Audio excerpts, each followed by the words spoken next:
Hello everyone, welcome to my mini blog. আমি মিষ্টি, আমি থাকি ব্যাঙ্গালোরে।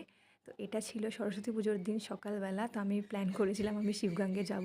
যদিও আমি শিবগঙ্গে এর থেকে বলতে পারো 2-3 বার গেছি এর আগেও। তো এই জায়গাটা আমার অনেক পছন্দের জায়গা।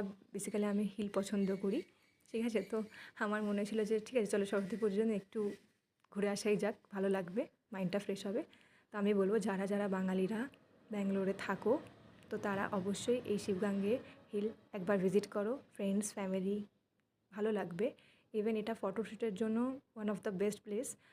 আর এখানে যে দৃশ্যটা দেখছো, আমি একদম টপ হিলে গিয়েছিলাম। তো আমি যখন ওপর থেকে নিচের দৃশ্যটা দেখছিলাম, আমার এত সুন্দর অনুভূতি হচ্ছিল যে মনে হচ্ছে আমি মেঘের মধ্যে দাঁড়িয়ে আছি।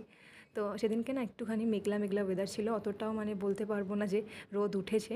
তো আমার তো জায়গাটা খুব ভালো লেগেছে, সত্যি কথা। আমি এই নিয়ে 3বার গেছি, হয়তো বা আবারও যেতে পারি।